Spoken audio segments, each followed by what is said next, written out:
Hello! Heard any good news lately? Me neither. How about I weave a tale for you instead? One that involves bravery, friendship, magic, and a dark, scary tomb full of evil. In the remote and wild places of our realm, there exists a faction of equally wild and definitely independent, protectors, you could say. They roam the land seeking those who would harm the natural world, and put an end to their wicked schemes. Often, these protectors are accompanied by a beast of varied sorts, one that chose them at birth. As being in tune with nature and its infinite cosmos has blessed them with many tongues, allowing direct communication with their animal counterparts, as well as the very ground they walk upon, to a certain extent. It's sort of like touching a tree and understanding if it's sad, mad, or content. But the bond with their companion is vastly more complex. It is a very deep and very old kind of magic. One that should never be broken or risk being broken yourself. Now, among this band of Justicars is one who prefers the boggy and marsh plains of the forlorn fen, a land with more sunken treasure and life below than there is above. But Huck has made this his home, and festering though it may be, he is partial to the open skies and chittering frogs. So too is his best friend, a silky black talkative raven named Fitz. Together the two of them have learned the way of the Maya, strengthening their connection through battling the dark forces of the world, yes, but also through navigating such a naturally dangerous place. For one wrong step could be your last, swallowed by the earth with a sickening squelch, drowning in the mucky silence. However, with Fitz in the sky, their vision can become one, making travel possible with an ease that only muskrats could admire. And today they are trekking across the Sorrow Span, a particularly dry, narrow stretch of land closed in by the fen on either side, making it an easy pass for Huck, with no need to share senses, as Fitz cut through the air billowing his midnight feathers between updrafts. Sharing words telepathically, Huck checks in. Anything yet, Fitz? I can feel the sort of thick sadness growing. Perhaps at the old tomb. Nothing. Oh, wait, yes. There's some sort of darkness surrounding the tomb. You were right. Maybe 2 kilometers. You're nearly there. Keep up, Huck. Oh, don't get grumpy now. If there is a need for us to go down there, I want all the grumpiness saved for me. I hate going underground. You and me both, friend.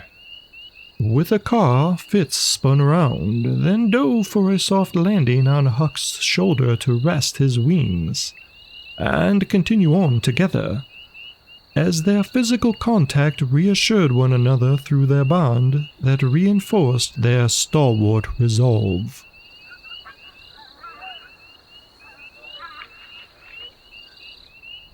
It was slightly around high noon when they approached the threshold of the old tomb, an isolated, weather-worn limestone crypt whose entrance was slowly sinking into the bog.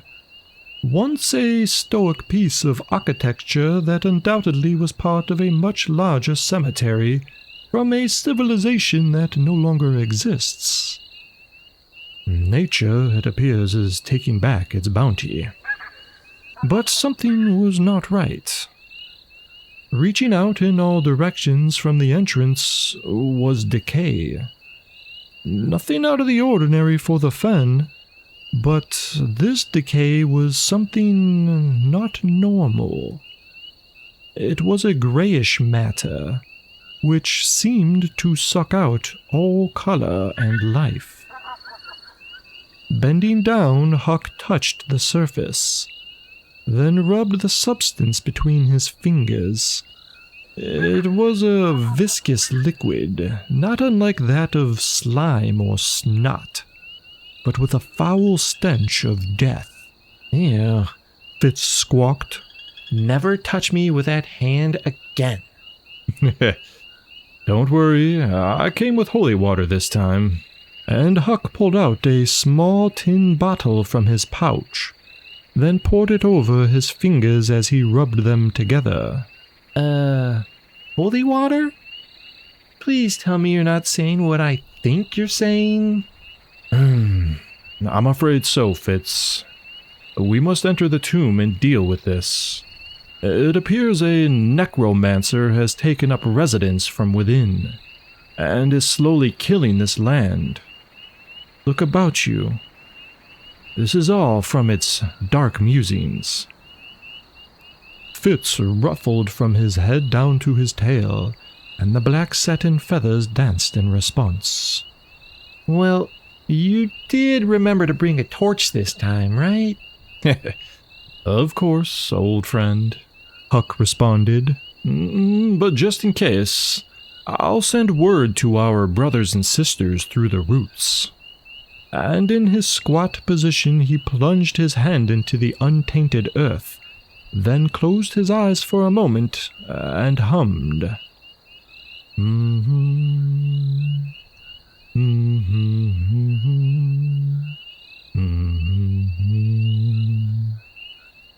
Now then, let us brace for the cold and steel our hearts.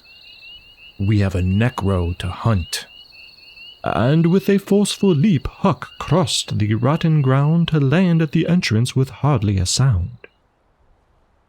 A lingering breath seemed to emanate from below. The pair looked at each other. Fitz gave Huck a nip, then burrowed under his long hair to be closer to his skin. Huck lit the torch with a flint that blazed it to life, then withdrew a long hunting knife from its sheath and doused it with holy water. They both took a moment's last breath before taking that first step and crossing over into the crypt's encompassing darkness. That's it for this week, folks. I hope you enjoyed part 1 of this 3-part series. Tune in for part 2 next week.